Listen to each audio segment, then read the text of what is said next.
நேர்களே time FM அன்பு நேர்களோடு இணைந்திருக்கிறோம். அதே நேரத்தில் டைம் எஃப்எம் வேர்ல்ட் என்னும் யூடியூப் சேனலின் ஊடாக எங்களுடைய இந்த நிகழ்ச்சியை இறையுடன் ஓர் உரையாடல் நிகழ்ச்சியையும் நாங்கள் பார்க்கலாம், கேட்கலாம்.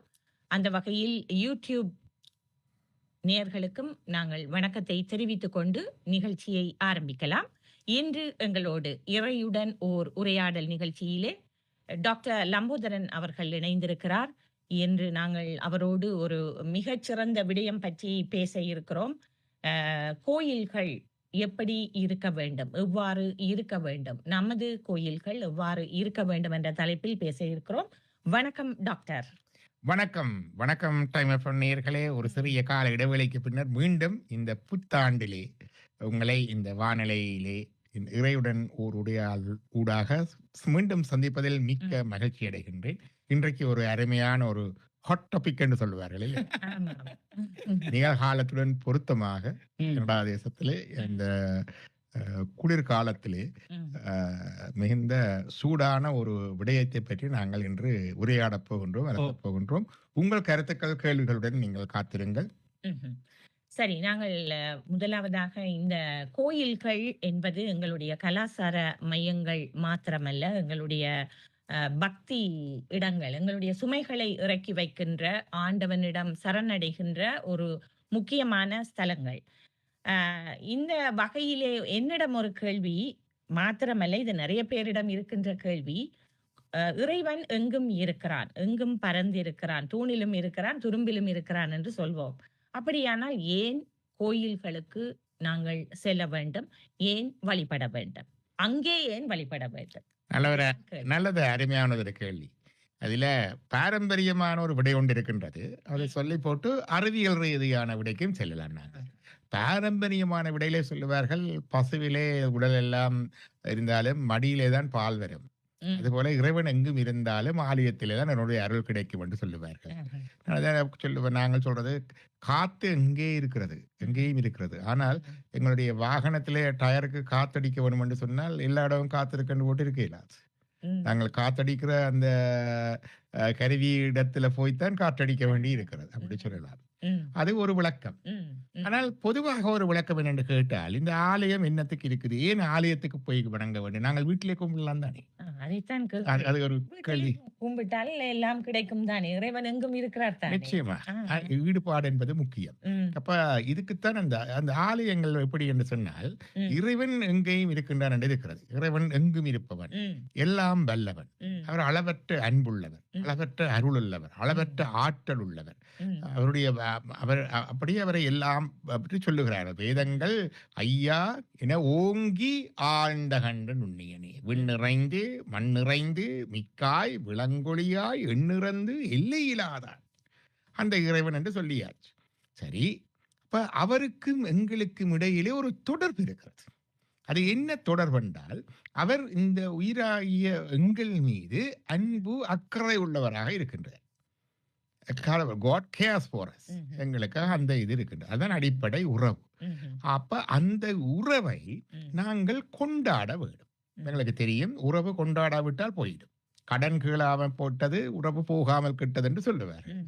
கடவுளோடு எப்படி கொண்டாடுறது? கடவுளை சொல்லுவார்கள், ஐயோ அவரை எண்ணுதற்கரியா என்று சொல்லுகிறோம், சிந்தனைக்கு எட்டாதவன் என்று சொல்லுகிறோம், வார்த்தைகளால் வர்ணிக்க முடியாது என்று சொல்லுகிறோம், உருவம் இல்லை என்று சொல்லுகிறோம். அப்ப அவர் எப்படி போய் நான் அவரோட கொண்டாடுறது, எப்படி அவரோட ரிலேட் பண்றது, என்னுடைய ரிலேஷன்ஷிப்பை எப்படி நான் அறிந்து கொள்றது, உறுதிப்படுத்துறது? அதற்குத்தான் உத்திகளை தந்தது ஆகமங்கள்.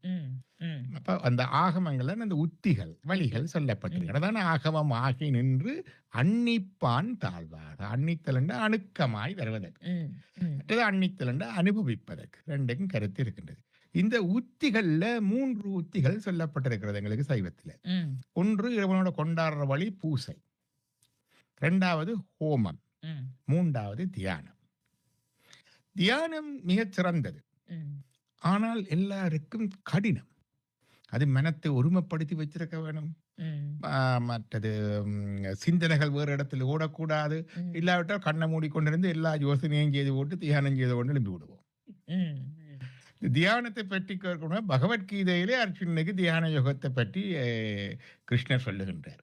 தனியான இடத்திலே இருக்க வேண்டும், நல்ல ஒரு தர்ப்பை புல்லோ அல்லது பொதுவான ஆசனம் போட்டிருக்க வேண்டும், உடல் நேராக இருக்க வேண்டும், கழுத்து முதுகு தலை சிரசி நேராக இருக்க வேண்டும், மூச்சு நிதானமாக விட வேண்டும், இருந்து கொண்டு நாசி நுனியை பார்த்தபடி இருந்து மனம் ஒருடமும் போகாம இப்படியெல்லாம் சொல்லி எல்லாம் முடிஞ்சோடனே அடுத்த கேள்வி அர்ஜுனர் கேட்கிறார், மனம் ஒரு குரங்கு கிருஷ்ணா, இது கடினமாய் என்று சொல்லி கேட்கிறார். இது யார் கேட்டது? அர்ஜுனன். அர்ஜுனன் மிகுந்த மன ஒருமைப்பாடுடையவன். அவனுடைய வில்வித்த கதையெல்லாம் எங்களுக்கு தெரியும். அவன் ஒரு ஒரு திரௌபதியை அந்த சுயம்பரத்திலே வெல்வதற்கு சுழன்று கொண்டிருந்த ஒரு பொம்மை, கிளிப்பொம்மையை அந்த பின்புறத்தலாயில இருந்து அந்த நீரில் இருக்கிற பிம்பத்தை பார்த்து அம்பெய்து அதை விழுத்தினது. அவ்வளவு கூரிய ஃபோக்கஸ் அண்ட் கன்சன்ட்ரேஷனுடைய அர்ஜுனனுக்கே தியானம் கடினமாயிருக்கென்றால் எங்களுக்கு கஷ்டமாகத்தான் இருக்கிறது. அது உண்டு. ஹோமம் என்று சொன்னால் அது நெருப்பு வேணும், இடம் வேணும், அதுக்கு ஐயர் வேணும், அதெல்லாம் வேணும். அதுக்கும் கொஞ்சம் கஷ்டம். இடக்கிட எப்பால் விருந்துட்டு செய்யலாம், நெடுக செய்யலாம். எல்லாருக்கும் இலகுவானது பூசை. இலகுவானது பூசை. பூசை செய்யலாம். பூசை வீட்லையும் செய்யலாம். அதில் ஒரு பெரிய பிரச்சனை இல்லை. ஒரு இருந்தாருண்டா அவருக்கு ஒரு இருக்கிற சுவாமிக்கு ஒரு துடைச்சு அவருக்கு அதில் ஒரு பொட்டோ பூவை வச்சு அவருக்கு ஒரு தூபத்தை காட்டி தீபத்தை காட்டி சந்தனத்தை வச்சு ஒரு நைவேத்தியம் பாலோ பழமோ வச்சு கற்பூர தீபம் காட்டினா அது பூசை ஆயிடும். பச்சை உபசார பூசை அது நல்லதுதான். ஆனால் பூசையை முறைமையாக இறைவனோடு கொண்டாடும் விதமாக செய்யணும் என்றால் அதுக்கு உள்ளார்த்தம் உள்ள பூசை இருக்கின்றது. இப்போ உட்பட செய்யணும்டா இந்த பூசையை எவ்வளவு தரம் செய்யலாம்? நாங்கள் எங்கள்ட கேள்கொட்டு ஆக்களே பார்த்தா நாங்கள் ஒரு வெறும் வீட்டிலே அப்படி செய்யறதே இல்லை. வீட்டிலே ஒரு சுவாமி ஒரு குளோசெட்ல இருப்பார். இப்பாலும் விடையில ஒரு காவிரை திறந்து பார்ப்போம். நாங்கள் தூசு தட்டுறதே அருமை. சில வீடுகளில் மட்டும்தான் தினமும் விளக்கேற்றுவார்கள். அதுல தோத்திரம் பாடுறது இது வைக்கிறதுண்டா அது மிகவும் அருமை. அப்ப என்னென்றால் எங்களுக்கு வாழாந்த வாழ்க்கையிலே எல்லாருக்கும் அது சரி வராது. நாங்கள் சொன்னாலும் கூட நாங்கள் எல்லாருக்கும் சொல்லுவோம், இதுல எல்லாம் சொல்றாங்க வீட்டை செய்யலாம் எல்லாருக்கும் சொன்னாலும் ஆர்வம் இருக்குது, பக்தி இருக்குது, அன்பு இருக்குது. ஆனா தினமும் ஒரு பூசத்தட்டுல வச்சு அப்படி பூசை செய்யறது ஒரு 10-15 நிமிஷம் செய்யறதே ரொம்ப கஷ்டமான விஷயம். அப்ப என்ன செய்யறோம் என்று சொன்னால் இதற்காக அந்த காலத்துல இன்னொரு உத்தியை சொல்லி தந்தது.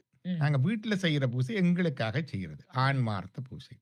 அதற்கு தேர்கள் நீங்கள் எல்லாரும் உங்கள் சார்பில் எல்லாரும் சேர்ந்து ஒரு இடத்துல ஒரு மூர்த்தியை வச்சு அதில் பூசை பண்றதுக்கு ஒரு ஆலயம் வச்சு அதுக்குரிய வசதிகளை செய்து கொடுத்து அந்த பூசை செய்யறதுக்குரிய வேதனமும் வசதிகளையும் கொடுத்து எங்கள் எல்லார் சார்பிலையும் அப்பா நீ ஒரு நாளைக்கு எங்களோட வசதிப்படி 1 முறையோ 2 முறையோ 3 முறையோ 4 முறையோ மேக்சிமம் 6 பூசை வரைக்கும் இருக்கிறது அதுகளை செய் என்று சொல்லி ஒழுங்குபடுத்தி வைத்திருக்கிறோம் ஒரு இடத்துல. அப்ப அங்கே நடக்கிற பூசை இங்க பூசை செய்யாதவர்கள், அரைகுறையாக வழிபடுபவர்கள், வழிபட மறக்கிறவர்கள், வழிபடாமலே இருக்கிறவர்கள், நினைக்காம இருக்கிறவர்கள் எல்லாருக்காகவும் அங்கே நடந்து கொண்டு இருக்கு. அது பரார்த்த பூசை, மற்றவருடைய நன்மைக்காக அந்த பூசை நடக்குது. அது எங்களை ஆண்டவருடன் இணைக்கின்ற ஒரு வழி. அப்ப நாங்கள் வருஷத்துக்கு ஒருக்காவோ அல்லது எங்களுடைய வானொலியிலோ அந்த கோயிலுக்கு போய் ஏதோ ஒரு தட்சணை கொடுத்தோ அல்ல அர்ச்சனையை செய்தோ அல்லது ஒரு திருவிழாவை செய்தோ ஒரு சப்போர்ட்டை கொடுப்போம். அந்த எல்லாரும் கொஞ்சம் கொஞ்சமா சிறுதுறை பெருவெள்ளம் போல கொடுக்குற சப்போர்ட்ல அந்த கோயில் இயங்கி கொண்டிருக்கும். ஏன்னா அதுக்கும் செலவுகள் உண்டு இல்லையா? கட்டிடம் இருக்கும், வாடகை இருக்கும், மின்சாரம் இருக்கும், இயங்கிருக்கும். அங்கே வேலை செய்கிறவர் இதே ஃபுல் டைமா செய்வார். அவர்கள் அதை அந்த காலத்துல ஜெனரேஷனல் டியூட்டியா வச்சிருக்கிறார்கள். பரம்பரையாக செய்து கொண்டு வருகிற வழியை வச்சிருக்கிறார்கள். இப்ப இதுதான் அந்த ஆலயத்தின் அடிப்படை. அப்ப இந்த ஆலயத்திலே அடிப்படையில் இதை செய்து கொண்டவர்கள் இதற்காகத்தான் ஆலயம் இருக்கின்றது. அதாவது நாங்கள் எல்லோரும் இறைவனோட அன்பா இருந்தாலும் அவரை வழிபட்டாலும் உண்மைத்தாலும் அது பூரணமாக அமைவது இல்லை.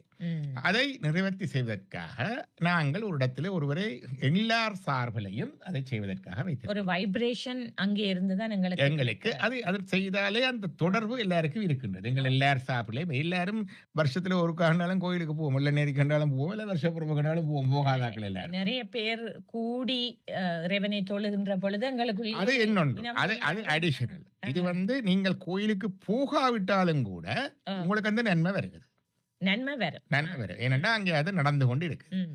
இனி ஒவ்வொரு நாளும் நடக்கிற பூசையும் அது நிறைவென்று சொல்லலாம். அப்ப அதற்கு பிறகு அதிலே இருக்கிற குறுநறைகளை செய்யறதுக்காக உதாரணமா நான் ஒரு பூசை செய்கிறேன். அது ஆகம வழிப்படி தீட்சை எடுத்து செய்கிற பூசை. அதுல நாங்கள் பஞ்ச சுத்தி செய்து பூசை செய்வோம். ஒரு சின்ன அபிஷேகம் செய்வோம். அப்படி எல்லாம் செய்யறது இருக்கு. ஆனா ஒவ்வொரு நாளும் நாங்கள் எவ்வளவுதான் செய்தாலும் அதே பூரணம் இல்லை. அப்ப அதற்குரிய நிறைய இருக்கிறது கோயில்ல நித்திய பூசை. ஆனா கோயில்ல ஒவ்வொரு நாளும் அதை செய்து கொண்டு வருது அதுகளையும் குறைதான் இருக்குது. அதையில் இருக்கிற குறைகளை நிவர்த்தி செய்யறதுக்காக வருஷத்துக்கு ஒருக்கா திருவிழா நைமித்திக பூசை மிக பிரம்மாண்டமாக அபிஷேகங்கள், அலங்காரங்கள், அமுது, மற்றது ஆடம்பரமான வாத்தியம், கீதம், நடனம், நாட்டியம் இதெல்லாம் போட்டு வடிவா செய்கிறது. அது வருஷத்துக்கு ஒரு முறை நடக்கிறது உண்டு. அப்ப இதுக்கு ஆலயத்தின் அடிப்படை இது அது உண்டு.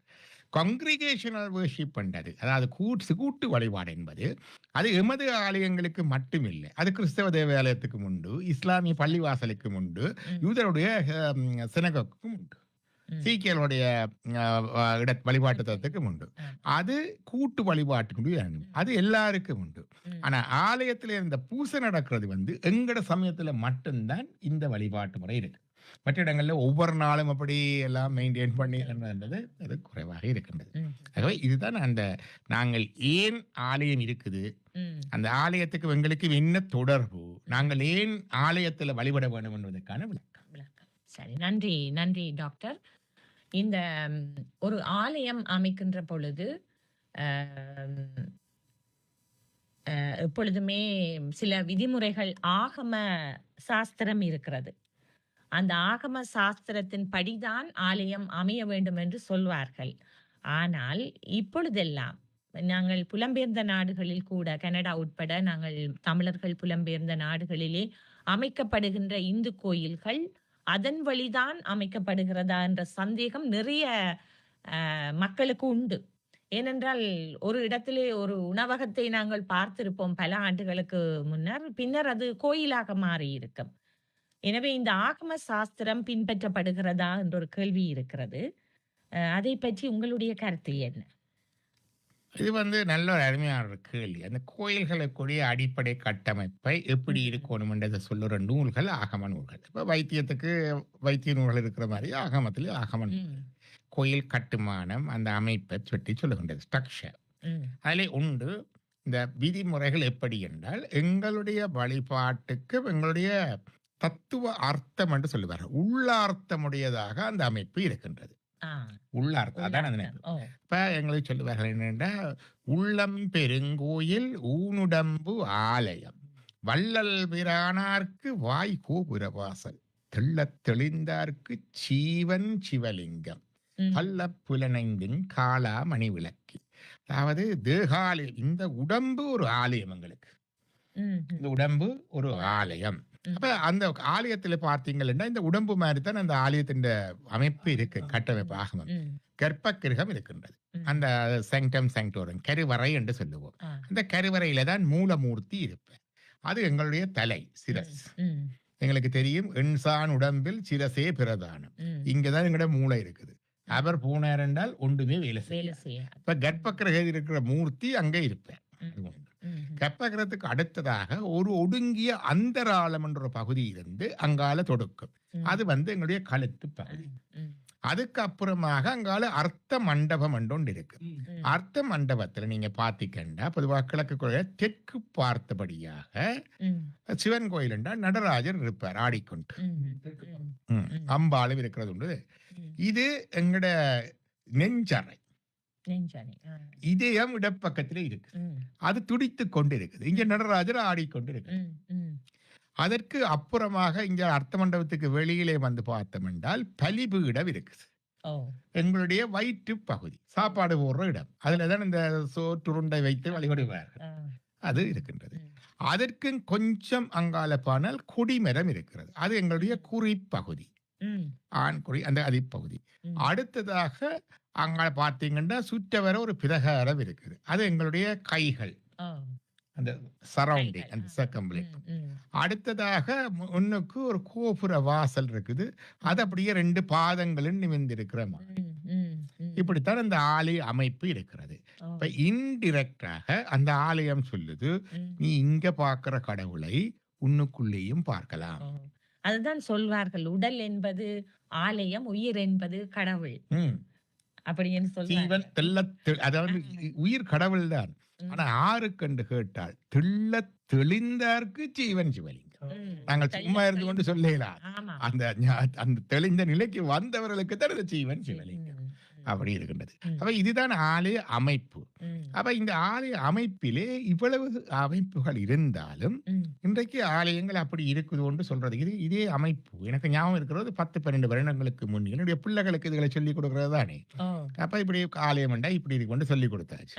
ஒரு ஆலயத்துக்கு போனோன்னு என்னுடைய மகனார் கேட்டார், அப்பா இது என்ன ஒட்டி பிறந்த ரெட்டையர் மாதிரி இருக்கு என்றார். ஏன்னா அந்த ஆலயத்திலே 2 பலிபீடன், 2 கொடித்தம்பன், 2 கற்ப கிரகம் இருக்கு.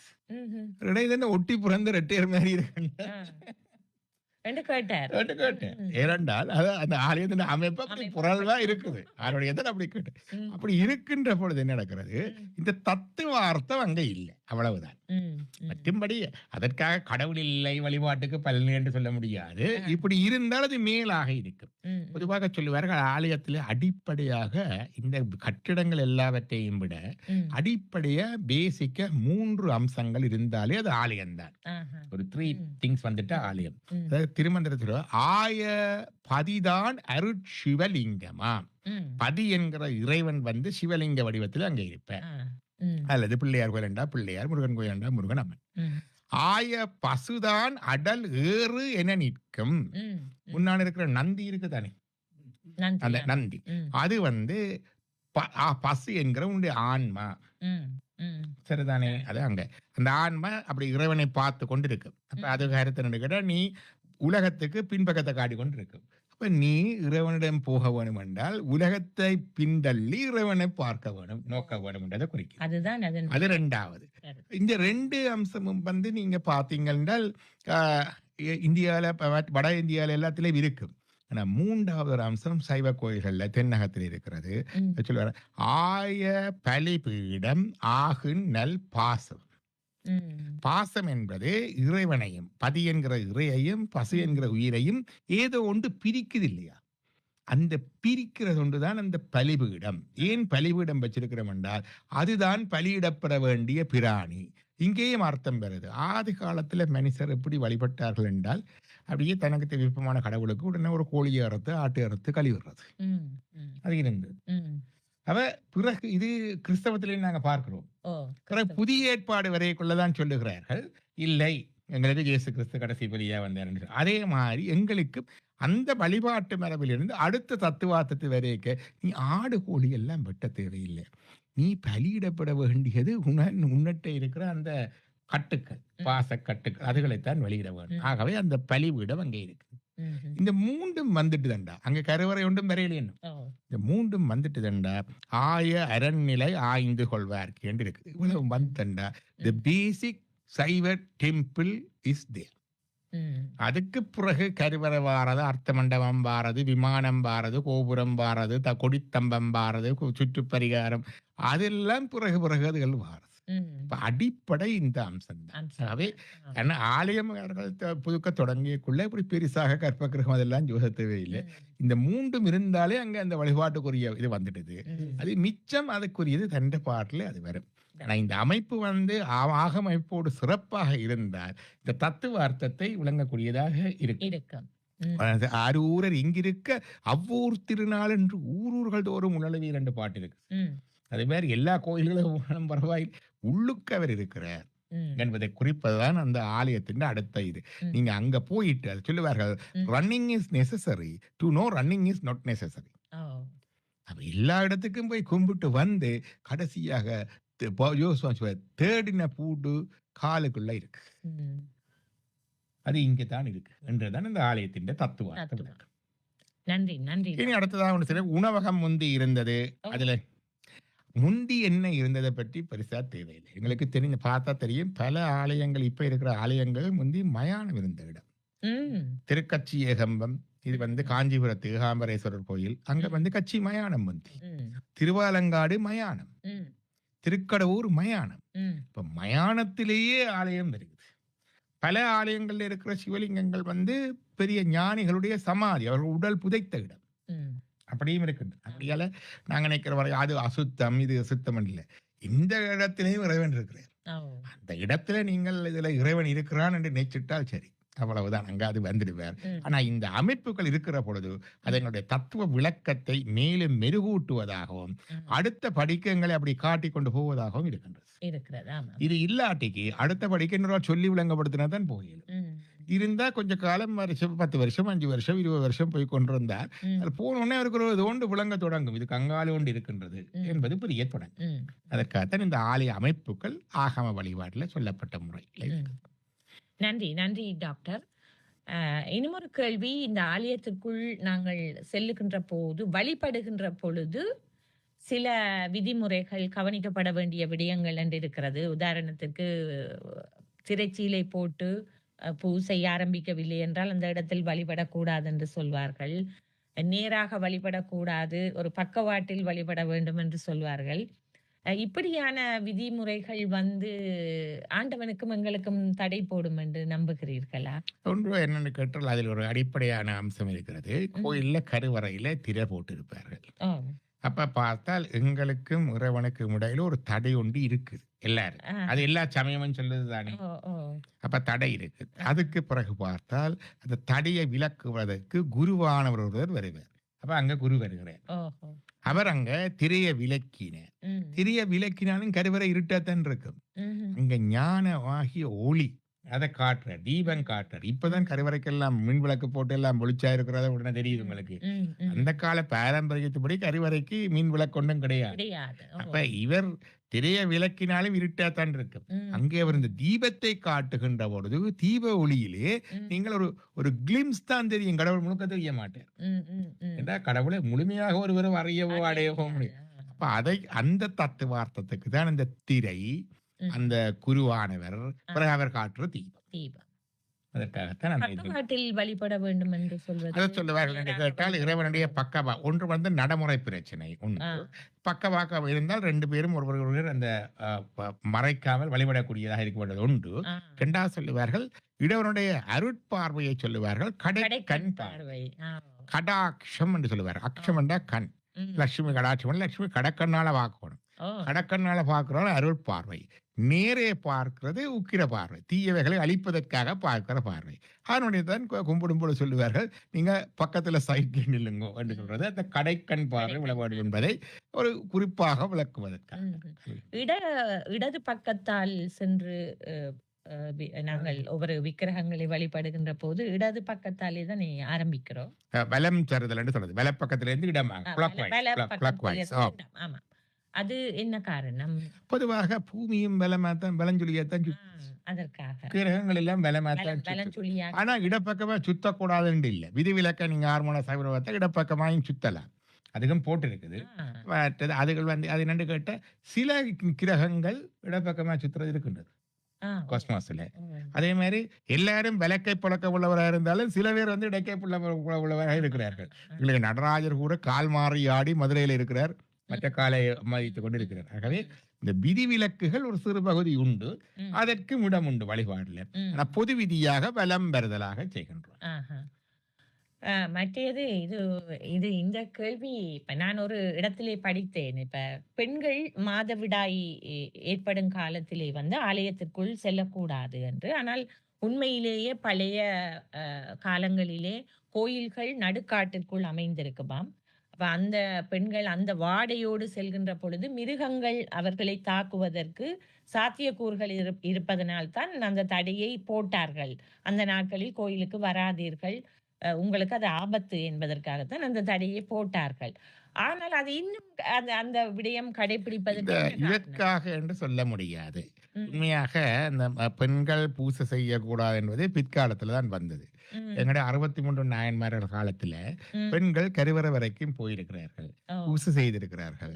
எங்களுக்கு குங்கிலிய கலிய நாயனார் என்ற ஒரு நாயனார் இருந்தார். அவருடைய வரலாற்றில் வெறும் ஒரு ஜக்ஷப்பன் இரவிலே பூட்டி இருந்த கோயில போய் பூசை செய்திருக்கிறார். அவ பூசை அந்த சிவலிங்கம் முன்னால சரிஞ்சிட்டது அவ நோக்கி.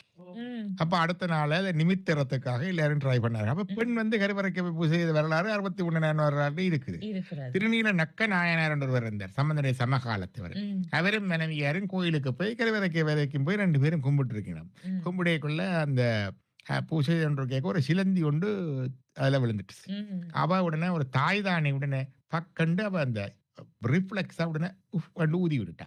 ம்ஹும். முயற்சி வலிங்கத்துக்கு எச்சில் வரக்க ஊதப்படாத அபச்சாரம் ஒரு கூவம் வந்துட்டு. ஓ. அன்றிரவு அவருடைய கனவிலே சிவன் வந்து காட்டினார். அப்ப ஊதின பக்கம் மட்டும் சிவலிங்கம் செம்மையா இருக்க, மற்ற பக்கம் எல்லாம் அப்படியே பொம்மையாக கொப்பளித்திருந்ததை பார்த்தார். அவருக்கு மனைவியினுடைய விளக்கம் புரிந்தது. ஆகவே பெண்கள் போய் வழிபட்டு இருக்கிறார்கள். ம். அது பிற்காலத்திலே அந்த ஒரு ஆணாதிக்கம் கூடிய காலத்திலே இந்த தடைகள் வந்திருக்க வந்திருக்க வேண்டும். வேண்டும். மற்றது மாதவிடாய் காலத்திலேயும் கூட வழிபடக்கூடாது என்ற மரபு இல்லை. எங்களுடைய வீரசைவ மரபு ஒன்றிருக்கின்றது. வீரசைவ மரபிலே பிறப்பு துடக்கு, இறப்பு துடக்கு, மாதவிடாய் பூப்பு துடக்கு ஒன்றுமே கிடையாது. ம். எக்காலமும் அவர்கள் வழிபடலாம். என்னுடைய வீட்டிலே என்னுடைய மகள் வந்து பூசை செய்கிறோம். இதே கேள்வியை கேட்டேன். நான் விதிகள் இப்படி இருக்குது, வீரசைவத்தில் இப்படி இருக்குது. இந்த கேள்விகளை ஸ்ரீ ராமகிருஷ்ண பரமஹம்சர்கிட்ட கேட்டிருக்கணும். இந்த கேள்விகளை பிரபுபாத ஹரிகிருஷ்ண சம்பிரதாயத்தில் கேட்டிருக்கணும். ஹரிகிருஷ்ண பிரபுபாத சொன்னார், பெண்கள் மாதவிழா காலத்தில் நீங்கள் பூஜை பண்ண தேவையில்லை. ம். அவுட் ஆஃப் ஆல்ட் பூசை தட்டுக்குரிய காரியங்கள்ல இருந்து நின்று நீங்கள் விலகி நின்று கும்பிடலாம் என்று சொன்னார். ம். ராமகிருஷ்ணன் சொன்னார், உனக்கு மனசுக்கு பொருத்தமா இருந்தா நீ கும்பிடு என்று சொன்னார். ம். மற்ற வீரசைவ மரபில் அந்த துடக்கி இல்லை. ம். ஆகம மரபில் அது துடக்கண்டு போட்டு இருக்குது. ம். இதுல உனக்கு என்ன படுகிறதோ அதன்படி செய்யலாம். ம்ஹும். அதான் நம்ம சொன்னோம். அதுதான். ஆனால் பிற்காலத்துல பிறகு ரிவ்யூ பண்ணி போட்டு சொன்ன மறுமொழி என்னென்று கேட்டால், தொடர்ந்து ஒவ்வொரு நாளும் பூசை செய்தாலும் ஒரு சில நாள்கள் ஒரு விடுப்பு இல்லாவிட்டால், விடுமுறை இல்லாவிட்டால் ம். அது வந்து சலிப்பு தட்டுவதாக வந்துவிடும். ஒரு சோர்வு வரும். இதை நுடர்ந்து செய்து கொண்டு ஓ. விட்டார். அப்ப அந்த காலத்திலேயே அதற்குத்தான் இந்த துடக்கு ஆண்களுக்கு என்று இருக்குது. நீங்கள் ஒரு செத்த விடணும்னா உங்களுக்கு ஒரு துடக்கு வந்துடும். துடக்கு வேற. என்னோட குழந்தை பிறந்தோடனே தொடக்கு வந்துடும். ஓ. அதெல்லாம் இருக்குது. ம். அப்ப அந்த நேரங்களில் நீங்கள் பூசை செய்ய மாட்டீர்கள். அப்ப உங்களுக்கு அது ஒரு விடுமுறை காலம். ம். அப்புறம் செய்ய ஆர்வத்தோடு வரும். பெண்களுக்கு இதே மாதிரியாக மாசத்துல 5 நாள் செய்யாது என்றா அது அவர்களுக்கு ஒரு உற்சாகத்தை, ஒரு ஓய்வை கொடுக்கின்றதாகவும் இருக்கின்றதாக நாங்கள் எடுத்துக்கொள்ளலாம். எடுத்துக்கொள்ள. மற்றபடி கட்டாயமாக அப்படி என்று இல்லை. ம். ஆனா ஆகம விதிகள்ல அப்படி இருக்குது. ஆனா விதி விலக்குகள் நிறைய இருக்கு. இருக்கிறது. சரி. நன்றி, நன்றி டாக்டர். மற்றது இன்னும் ஒரு கேள்வி. இது சைவ ஆலயங்களுக்கு என்று அல்ல, இது எல்லா ஆலயங்களிலும் இடம்பெறுகின்ற விடயம் என்றாலும், ஆலயங்கள் வர வர வியாபார ஸ்தலங்களாக மாறுகிறது என்ற ஒரு குற்றச்சாட்டு இருக்கிறது. ஒரு திருவிழா நடைபெற்றால் உள்ளேயும் வியாபாரம் தான், வெளியேயும் வியாபாரம் தான் என்று சொல்வார்கள். ஏனென்றால் மக்கள் ஒன்று கூடுகின்ற இடம் என்பதனால தங்களுடைய வியாபார பொருட்களை விற்பதற்கு இலகுவாக இருக்கும் என்பது ஒரு விடயம். அடுத்த விடயம், உள்ளே நடப்பது அவர்கள் கோயிலுக்குரிய காணிக்கை என்று சொன்னாலும் பணம் படைத்தவர்களை விஐபி டிக்கெட் கொடுத்து முன்னே விடுவது, அப்படி ஒரு குற்றச்சாட்டு இந்தியாவில் அந்த குற்றச்சாட்டு நிறைய இருக்கிறது. அவர்கள் முன்னிலைக்கு விடுவது. அப்ப ஏழைகளுக்கு கடவுள் இல்லையா என்ற ஒரு கேள்வி வரும். அவர்கள் விஐபி டிக்கெட் 100 ரூபாயை கொடுத்து விஐபி டிக்கெட்டை பெற்றுக்கொள்வார்கள். அந்த 100% இல்லாத ஒருவர் என்ன செய்வது இறைவனை தரிசிப்பதற்கு என்ற ஒரு கேள்வி இருக்கிறது. அது ஒரு பிரச்சனை. கோயில் நிர்வாகங்களுக்கு இடையே ஒற்றுமையின்மை நிறைய காணப்படுகிறது. அது எல்லா நாடுகளிலும் இருக்கிறது. அவர்களுக்குள்ளே போட்டி, அவர்களுக்குள்ளே பொறாமை, சண்டை, இப்படியான விடயங்கள் இறைவனுக்கு உகந்ததா என்பதுதான் என்னுடைய கேள்வி. முதலாவது இந்த மரபுகளை பார்க்க வேண்டும் நாங்கள். முதலாவதாக இந்த கோயில்ல அர்ச்சனை என்று செய்வார்கள் உண்டு. அந்த அர்ச்சனை செய்கிற மரபு ஆகம நூல்கள்ல கிடையாது. ஓ. அர்ச்சனை செய்வார். யார் செய்வார்? அந்த அர்ச்சகர், அந்த குருவானவர். குருன்னு சொல்றதுல அப்புறம் புரோகிதர் என்று தான் சொல்றது. புரோகிதர் அல்ல அர்ச்சகர். அவர் அர்ச்சகர் என்ன செய்வார்? அந்த பூஜை பண்ணும் பொழுது சுவாமிக்கு சில தோத்திரங்கள், நாமங்களை சொல்லி வழிபடுவார். அதுதான் அர்ச்சனை. திருமுறையில சொல்லி இருக்கு, அர்ச்சனை பாட்டே ஆகும் என்று சொல்லி இருக்கு. இப்ப நாங்கள் தோத்திரங்கள்ல தமிழ்ல பாடினா அது அர்ச்சனை.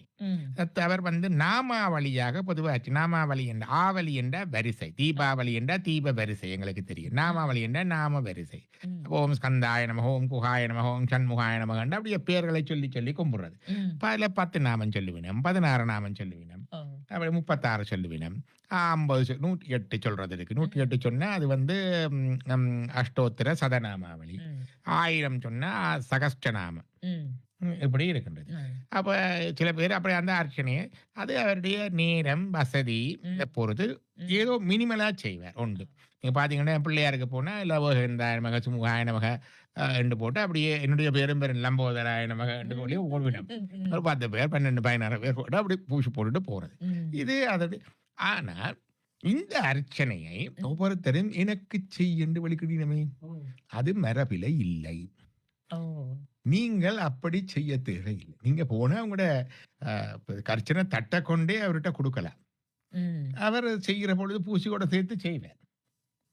இதனிட எல்லாருக்கும் எனக்கு ஒரு ஸ்பெஷல் கவனிப்பு வேணும். நான் போனால் லம்போதரனுக்கு ஒரு ஸ்பெஷல் கவனிப்பு வேணும். தங்கா போனால் அவருக்கு ஒரு ஸ்பெஷல், அப்படி ஒவ்வொரு கேட்டு உடனே அதுக்கு பிறகு வந்துச்சு உடனே நட்சத்திரம் என்ன நாளை என்னன்னு சொல்லி அதில் ஒரு அறிக்கை அது பிறகு வந்தது.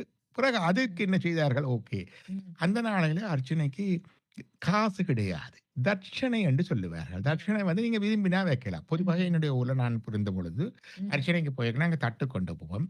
வாழைப்பழம், வெத்திலை பாக்கு, மற்றது தேங்காய், அதுதான் புதுக்க வைக்கிறது. அப்படி சேர்த்து எங்களுக்கு 7 மண்டா கொஞ்சம் கற்பூரம், கொஞ்சம் எண்ணெயோன்னு அதில் ஏதாவது வெப்பம். பொதுவாக காசு சில பேர் வைக்கிற காசு இல்லாது. ஐயர் என்ன செய்வாருன்னா, தேங்காய் உடைத்தார் என்றால் பாதி முடி தேங்காய் அவர் எடுப்பார். வாழைப்பழத்துல 2 பிச்சை எடுப்பார். வெத்திலையில தேவையண்டா 1, 2 எடுப்பார். அவ்வளவுதான் அவருடைய தட்சணை. இயலுமானவர்கள் அது ஒரு ரூபாயோ 50 2 ரூபாயோ வச்சா அது எடுப்பார். அவருக்கு எல்லாருக்கும் ஒரே மாதிரி தான் செய்வார். ஆனா ஒவ்வொருவருக்கும் தனித்தனியே செய்யணும் வந்து இல்லை. பூஜை நடக்கல அதையும் செய்து விட்டா முடிஞ்சு, அவ்வளவுதான். இந்த தட்சணை மரபு என்றால் நீங்கள் எவ்வளவு கொடுக்குறீங்களன்றதுக்கு அவருக்கு தெரியாது. எவ்வளவு கொடுத்தாலும் சர்வீஸ் ஒன்றுதான். கொடுக்கிறவர் தன்னுடைய தகுதிக்கு ஏற்றவாறு கொடுக்கணும். ஒரு டாக்டரா நாங்க போனோம்னா சும்மா 1 ரூபா 2 ரூபாய் வச்சு போட்டு வரையலாம். ஏழைகளுக்கு அவர் போனா ஒன்றும் இல்லாட்டும் பரவாயில்ல, ஒரு பூவை கொண்டே கொடுத்தாலும் அங்க செய்யலாம். விளங்கு தானே? அப்படிதான் இருந்தது. இதை பிறகு பார்த்து ஒவ்வொருத்தரும் தனக்கு செய்ய வழி கிடைக்கல. இப்ப கொஞ்சம் ஆக்கள் கியூ வருது, நிக்க வேணும், எல்லாரும் முன்னுக்கு நிக்கணும். உடனே அதுக்கு ஒரு ரேட் போடுறது. நான் அறிய முதல் நல்லூர்ல டிக்கெட் நான் அறியத்தான் வருகிறது. 1 ரூபாய் டிக்கெட். இன்றைக்கு பெருமையா சொல்லுறார்கள் நல்லூர்ல இன்றைக்கும் 1 ரூபாய் டிக்கெட் உண்டு. இந்த 1 ரூபாய் டிக்கெட்டே பிள்ளை, அது முந்தி இருக்கேல, அவ்வளவுதான். ஏன்னா 1 ரூபாய்க்கு மளிகை இல்லாத இருந்திருக்கிறார் அந்த நாளையில. இப்போ 1 ரூபாய் சிறுனா போறார். இந்த டிக்கெட் என்றது பிறகு வருகிறது. அப்ப அர்ச்சனை தனிப்பட்ட ஆக்கள் செய்ய வழி கிட்டிடம். உடனே ஆள் சாமி பூசை விட்டு ஆசாமி பூசை தொடங்குது. போனோன்னா சுவாமின்ற நாமம் சொல்லுறாரோ இல்லையோ, என்னுடைய நாமத்தை வடிவா சொல்ல வேணும். என்னுடைய நாமம் மட்டும் இல்ல, என்னுடைய மனைவி, என்னுடைய மகன், மகள், மருமக்கள், பெரியப்பா, சித்தப்பா, அத்தை, பாட்டி, பூட்டா எல்லாத்த பேரும் நட்சத்திரங்களோட சொல்லணும் ஐயா. இல்லாட்டி எனக்கு பிடியாது. இப்ப சுவாமின்ற பேர் 10, 12 பேர் சொல்லி கொண்டு இருந்தவர் இப்ப 100 கணக்கில் ஒருத்த பேரை. அப்ப நீங்க அர்ச்சனைக்கு போனா சுவாமின்ற பேர் கொஞ்சம் தான் நடக்குது, ஆசாமிகள் என்ற பேர் தான் கணக்கா சொல்லப்படுகிறது. இதுதான் வந்த தலைகள வந்த விசச்சரை. நான் கோயில்ல போனா ஒரு நாளும் அர்ச்சனை செய்கிறது இல்லை. கேட்பார்கள், சுவாமி பேருக்கு செய்யும் கொண்டு சொல்லுவேன். கட்டைகளை அதில் கொண்டு போக சுவாமி பேருக்கு செய்யும் கொண்டு சொல்லுவது. சில வேளைகள்ல பூஜையில சங்கல்பம் பண்ணி திருவிழாக்களுக்கு செய்யக்குள்ள சொல்லுவோம், இன்னார் செய்கிறோம் என்று சொல்லுகிற சங்கல்பம் என்று இருக்கிறது, அதில் சொல்லுவோம். மற்றும்படி சொல்லுவது கிடையாது. இங்குதான் வியாபாரம் வருகிறது. அவை இதுகள் எல்லாம் நடைமுறையில இருக்கையில பிறகு டிமாண்ட் கூட ஒவ்வொன்றுக்கும் திருவிழாக்கும் அப்படித்தான். கோயில்கள் முந்தி நடந்தது 2 முறை. ஒன்று கோயில்ல அர்ச்சகர் தான் பொறுப்பு, நித்திய பூஜை அவற்ற பொறுப்பு. அவருக்கு இந்த அர்ச்சனையில கொடுக்கிற தர்ஷனை இருக்கிறது. அதை விட அவருக்கு இந்த கோயில்ல இருக்கிற நிலமோ அதன்கள்ல இருந்து கொஞ்சம் நெல்லோ அந்த இதுகளோ வரும்படியோ வரும். அதுல அந்த கோயில் தர்மகர்த்தா அவருக்கு இவ்வளவு வந்து கொடுப்பார். ஏன்னா 6 சைவ நாளில் போட்டிருக்கிறார். இந்த பூஷகர் எப்படி இருக்க வேணும் என்று சொன்னால் அவர் சொல்லுகிறார். அதுல ஒருவரை ஆசாரியார் முதலியோரை நியமிக்க வேண்டும். அவர்களுக்கு அன்னவஸ்திர முதலியவற்றின் பொருட்டு முட்டுப்பாடு இல்லாமல் பொருளுதவி செய்து, அதுக்கு சாப்பாட்டுக்கு உடுப்புக்கு கஷ்டப்படாத அளவுக்கு பொருளுதவி செய்து அவர்களை கொண்டு தேவாலய கிரியைகளை காலந்தோறும் விதிப்படியே செய்து கொண்டு வரல் வேண்டும். அப்ப அந்த அளவுக்கு சப்போர்ட் பண்ண வேணும் இருக்குது. அதுதான் நடந்து. அப்ப பூஷை உரித்தி வருக்கு. நீங்க திருவிழா செய்தாலும் தட்சிணைகள் எல்லாம் வைக்கத்தான் போகும், அதெல்லாம் வைக்கு. ஆனா கோயிலுடைய சொத்து பராமரிப்பு பொறுப்பு கோயில்காரருக்கு. அதை பூஜைகள்ல போய் கட்டணம் வேண்டது கிடையாது. ஆனா அது இவெக்ட். அப்ப அவை என்ன செய்வேனம் என்று கேட்டால் இந்த சொத்துக்களை பராமரிக்கிறதும் எங்கள் ஊர்ல அப்படித்தான் நடக்கிறது முந்தி. ம். வருகிறது திருவிழாக்கு முதல் எங்களுக்கு ஒரு திருவிழா இருந்தது. ஐயர் வருவார் ம். ஒரு மாதத்துக்கு முதல் இப்படி என்ன அந்த பிரசாதத்தை போட்டனையும் கட்டி கொண்டு வந்து ம். கோயில் நோட்டீஸும் வந்து இப்படி திருவிழா வருகுதுன்னு சொல்லி தந்துடுவேன். ம். அதை சொல்லுவேன். ம். கொண்டு தந்து அறிவிப்பேன். ம். அறிவிச்சு போட்டு சொல்லுவார், கேணி இறக்க வேணும், அது வெளியில பாத்திகள் இருக்கு கூட்ட வேணும், ம். இந்த பக்கத்து வேலி தண்ட வேணும், இதில் வெள்ளை அடிக்க வேணும்னு சொல்லுவார். ம். அப்ப அந்த நேரத்தில் எங்களோட வீட்டில இருந்து அதுக்குரிய காசு ஏதோ 50 20 30 கொடுப்போம். ம். இப்படி ஒவ்வொரு இடையும் கொஞ்சம் காசு சேர்த்து ம். அவர் அந்த திருவிழாக்கு முதல் சுத்தரவு செய்து வெள்ளை அடிச்சு அதுகளை செய்து வைப்பார். அதுக்கும் அவருடைய வேலை. ம். இது கோயில் பூசகர். ம். கோயிலாக்கள் என்ன செய்கிறது, சொத்துக்களை பராமரித்து கொண்டு போறதும் அதில் இருக்கிற நிதிகளை கோயிலுக்கு இதன்றதும் ம். கோயிலுக்கு தேவையான வாகனங்கள் புதிய கட்டிடங்கள் இதன்றா அதை செய்விடும். திருத்தறதைகளை செய்விடும், பெரிய திருத்தங்கள் இதெல்லாம் செய்விடும். ம். கும்பாபிஷேகம் 12 வருஷத்துக்கு ஒரு வரைக்குள்ள ஓ. இந்த கோயில்காரர் கூட செய்யலாத நீங்க கும்பாபிஷேகம். அப்போ ஒரு சபை கூடுறது, ஓ. ஊர்ல இருக்கிற பெரியவ பணக்காரர் கடைக்காரர்கள் எல்லாரையும் கூப்பிட்டு கும்பாபிஷேக சபை கொண்டு வச்சு ம். அவை எல்லாரும் என்னென்ன வேலை செய்யணும் சொல்லி தீர்மானிச்சு ம். அவ தங்களுக்குள்ள பொருளை சேர்த்து அந்த பொருளுக்குள்ளேயும் இருக்குது சேர்ந்த பிறகு அதை பிரிச்சு பங்கண்டு பிரிச்சு இது தட்சணைக்கு, இது திருவிழாவுக்கு, இது பூசை செலவுக்கு, இது கட்டட செலவுக்கு எல்லாம் பிரிச்சு ம்.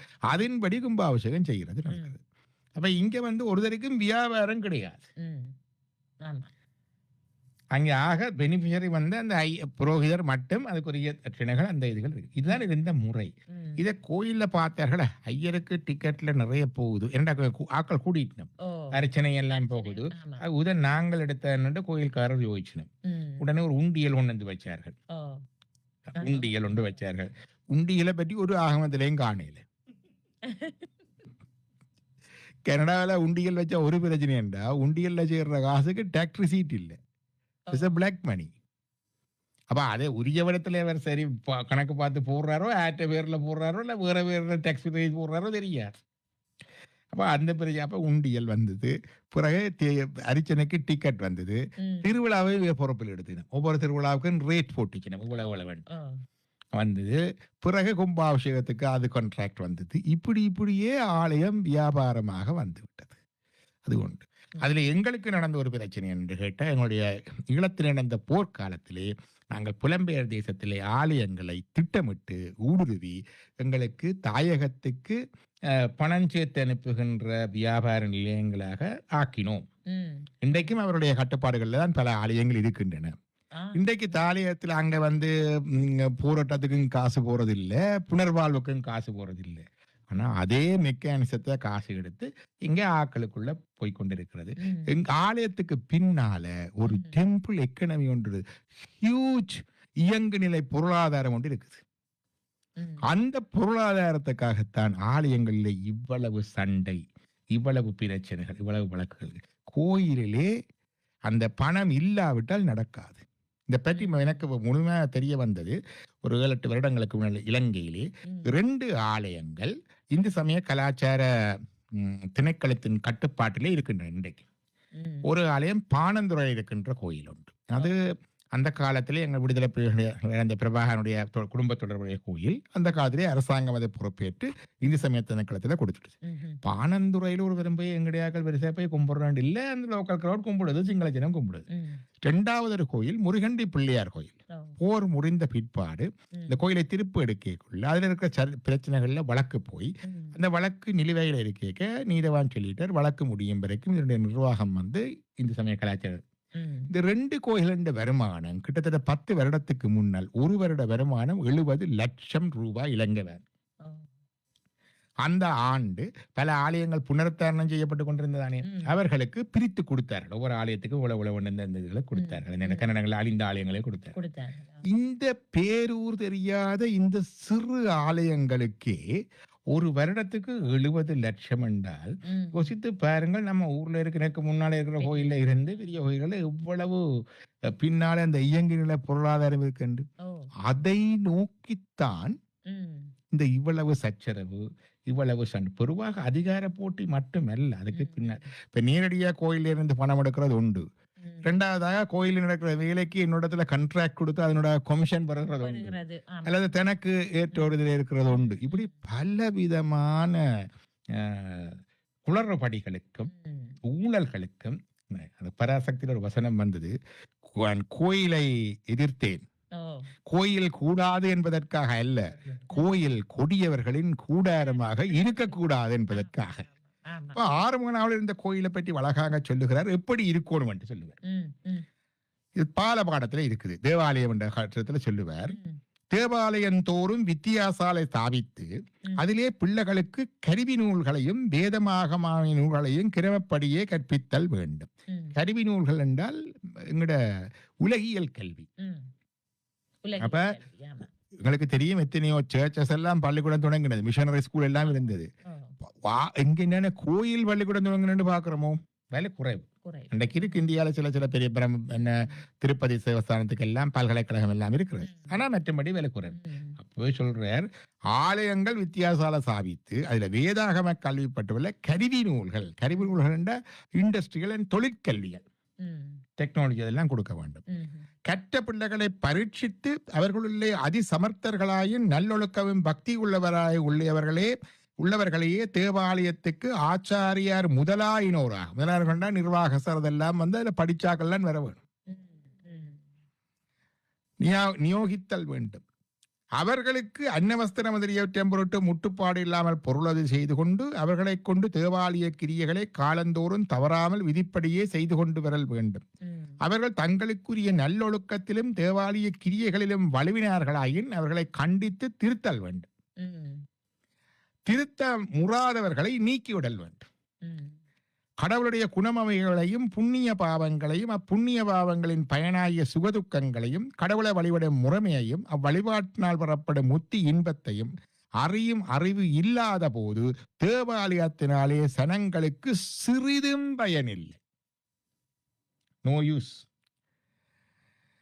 இவ்வறிவில்லாதவர்கள் தேவாலய சேவை செய்ய புகினும் குளிக்க போய் சேறு பூசிக்கொள்வோர் போல பாவத்தையே சம்பாதித்துக் கொள்வார்கள். ம், ஆதலினாலே நல்லொழுக்கமும் பக்தியும் சமய சாத்திர உணர்ச்சியுடைய பெரியோர்களை சமய போதர்களாக நியமித்து தேவாலயத்திலே காலந்தோறும் ஜனங்களுக்கு சமய நிறைய போதித்தல் வேண்டும். ஒரு கோயிலே இப்ப இல்லை. ம், ஜனங்களுக்கு பர்த்தி வளர்ந்து ஓங்கும் பொருட்டு தேவாலயம் எங்கும் வேத ஒலியும் தமிழ் வேதம் தேவார திருமுறைகள் தலைத்தோங்கும்படி செய்வல் வேண்டும். ம், சைவர்களுக்கு தமிழ் வேதம் தேவார திருவாசகங்கள், வைஷ்ணவருக்கு தமிழ் வேதம் 4000 திவ்ய பிரபந்தம். சைவ மரபிற் பிறந்தவரேயாயினும் தேவார திருவாசகங்களை ஓதாதவர் சைவராகார். ம், வைஷ்ணவ மரபில் பிறந்தவரேயாயினும் 4000 பிரபந்தத்தை ஓதாதவர் வைஷ்ணவராக மாட்டார். ஈஸ்வர பக்தி வளர்தற்கு ஏதுவாகிய வாக்குகளும் செயல்களுமே அன்றி மற்ற வாக்குகளும் செயல்களும் தேவாலயத்திலே சிறிதும் நிகழாவண்ணம் ம், சாவதானமாக பாதுகாத்தல் வேண்டும். ம், நல்லொழுக்கமும் பக்தியும் ஆகம உணர்ச்சியுடைய பெரியோர்கள் கோயில் அதிகாரிகளாயிருப்பார்களாயின் அவர்கள் பழிபாவங்களுக்கு பயந்து தேவாலயத்தை சிரத்தையோடு விதிப்படி நடாத்தி சமய பக்தியை வளர்ப்பார்கள். இந்த இயல்பு இல்லாதவர்கள் நாங்க இப்ப பாக்குறோம், ம், இல்லாதவர் கோயில் அதிகாரிகள் இருப்பார்களாயின் அவர்கள் தேவ திரவியங்களை, கோயில் திரவியங்களை பொருள்களை பெரும்பான்மையும் டம்பத்தின் பொருட்டும் தங்கள் குடும்ப பாதுகாப்பின் பொருட்டும் பொது பெண்களின் பொருட்டும் வழக்கின் பொருட்டும் அதிகாரிகளை உபசரித்த பொருட்டும் பார்க்கிறோம். ஓ, அதிகாரிகளை உபசரித்த பொருட்டும் அவர்களுக்கு கொடுக்கும் பரிதானத்தின் பொருட்டுமே செலவு செய்வார்கள். தேவாலயத்தை ஈஸ்வர வாழ்த்தி வளர்வதற்கு சிறிதும் இடமாக்காது காமம், குரோதம், மதம், மாச்சரியம், சண்டை, கொலை முதலியவை வளர்வதற்கு இடமாக்கி விடுவார்கள். நாங்க அதுக்கும் பார்க்கிறோம் கனடா கோயில்கள் இல்லையா, கொலை இருக்குது, களவு இருக்குது, சண்டை இருக்குது, வழக்கு இருக்குது. அவர்கள் தேவத்திரவியத்தை சிறுபான்மை தேவாலய கிரியைகளில் செலவு செய்யினும் அக்கிரியைகள் இவை என்பதும் அவை செய்வதற்கு யோக்கியவர் இவர் என்பதும் அவர்களை செய்யும் முறைமை இது என்பதும் அவ்வுறமைப்படி செய்யாது ஒளியின் விளையும் கேடு இது என்பதும் அறியும் அறிவு இல்லாமையினாலே அவைகளை கிரமப்படி செய்விக்க மாட்டார்கள். ஆகையாலே அச்செலவினால் சிறிதும் பயனே இல்லை. ஆதலினாலே தேவாலயங்களை நல்லொழுக்கமும் பக்தியும் ஆகம உணர்ச்சியுடைய பெரியோரிடத்தையே ஒப்பித்தல் வேண்டும் என்று சொல்றார். கோயில் அதிகாரிகள் தங்களுக்குரிய கடமையிலே தவறினார்களாயின் அரசன் அவர்களை தண்டித்து நீக்கிவிடல் வேண்டும். அரசாங்கம் அரசன் அப்படி செய்யாவிடத்து உலகத்தார் பலரும் ஒற்றுணர்வர்களாய் திரண்டு அரசனுக்கு அரசாங்கத்துக்கு விண்ணப்பம் செய்து அதிகாரிகளை நீக்க முயலுதல் வேண்டும். இவ்வளவும் 6 சொல்லி வச்சிருக்கிறேன். அவர் அன்றைக்கு சொல்லி இன்றைக்கு 180 வருஷத்துக்கு மேலே ஆகுது. இன்றைக்கும் எங்களுக்கு பொருந்தக்கூடியதாக இருக்கிறது. அதனால எந்த அளவுக்கு அது சாத்தியப்படுகிறது இல்லை, இது சரியானது என்பதை சொல்லுகிறது. இதை போடுறதான வேலை சொல்றது மக்கள் தீர்மானிக்கட்டும். ஏனென்றால் விதமான கோயில்களால சிறிதும் பயனில்லை என்று கூட அவர் சொல்லி இருக்கிறார். நாங்கள் வீணே அது குளிக்க போய் சேறு பூசிக்கொள்வது போல செய்யாமல் அதை முறைப்படி செய்விக்க வேண்டும். முதலாவதாக எங்களை பொறுத்தவரையில் தெரிந்தோணும் என்றால், முதலாவதாக ஆலயங்களில் போன இந்த அர்ச்சனை செய்கின்றோம் என்ற பேருக்கு மனைவி இப்படி எல்லாம் கூட்டு அர்ச்சனை செய்து நீங்கள் அர்ச்சனை செய்தால்தான் கடவுளுக்கு கேட்கும் வேண்டி இல்லை இல்லையா? அதனால நீங்க போய் வழிபட்டு வந்தாலே போதும். தேவார திருவாசகங்களை பாடி சுற்றி வந்தாலே போதும். அவ்வளவுவே மிகப்பெரிய விஷயம். நாங்கள்லாம் அந்த போட்டி போட்டு 100 பேர் உள்ளுக்கு கோயிலுக்கு அர்ச்சனை செய்ய போறோம்னா டிக்கெட் வந்துடும். அப்புறம் அதுல முன்னுக்கு நான் போகணும்னா அதுல அப்புறம் ஏற்றத்தால 100 ரூபா போட்டா முன்னுக்கு போகலாம் அப்படி கண்டது வந்துடும். அதுல நாங்களும் அதிலே பங்கேற்காமல் இருந்து கொள்ள வேண்டும். அதான் அங்கே முக்கியமானது ஒன்று. சரி, இறைவனை வழிபடுகின்ற விதிமுறைகள் ஆகமங்களில் சொல்லப்படாத விடயங்களை நாங்கள் தான் உருவாக்கி இருக்கிறோம். எனவே அதுதான் சில வேளைகளிலே விமர்சனத்திற்குள்ளாக வேண்டிய ஒரு நிலை காணப்படுகிறது. நிறைய விளக்கங்களை நாங்கள் கேட்டிருக்கிறோம். இனி நாங்கள் கேள்விகளுடைய கேள்விகள், சந்தேகங்கள், வினாக்களுடன் நாங்கள் சந்திக்கலாம். நன்றி டாக்டர். நிறைய சந்தேகங்களை தீர்த்திருக்கிறோம். மிக முக்கியமாக மக்களிடையே காணப்படுகின்ற கேள்விகளுக்கு விடை தந்திருக்கிறீர்கள். நன்றி. நன்றி. இனி மக்களுடைய கேள்விகளை, கருத்துக்களையும் பார்ப்போம். நன்றி. நன்றி டாக்டர். நன்றி. வணக்கம்.